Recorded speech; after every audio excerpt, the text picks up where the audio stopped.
detyrim për t'i falendëruar organizatorët për gjithë këtë aktivitet bukur, ashtu siç ishte detyrim për ne që këtë vit vrapojmë për fëmijët në Palestinë. Atje gjatë genocidit nuk janë kursyer as fëmijët me autizëm, as fëmijët me sindromën Down, as tetrapegjikët. Dhe ne sot në shenjë solidariteti dhe mbështetje për ata vrapojmë sepse ata duhet vrapojnë vetëm për shëndet dhe argëtim dhe jo për të shpëtuar nga bombat dhe genocidi atje. Zoti ruaj dhe Zoti shpërbleft. Vri Palestinë, lirimi i Palestinit, çlirimi i Palestinit. 10 vjet ishim me shku. Shumë mirë ka shkuar. Sa përfundon maratonën, ishte një maraton 10 kilometrash ku ne dëshim të sillim zërin e fëmijëve palestinez dhe ata kanë të drejtë të vrapojnë për argëtim dhe lojë dhe jo të largohen plumbave dhe bombave. Free Palestine dhe fëmijët në gjithë botën ku të lirë.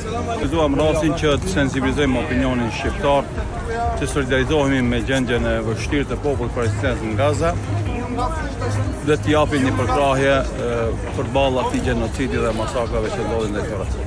Ishte në vitin e kaluar, se këtë vit falënderit do një organizim pak më i mirë dhe më shumë njerëz do të me kësaj panella Free Palestine.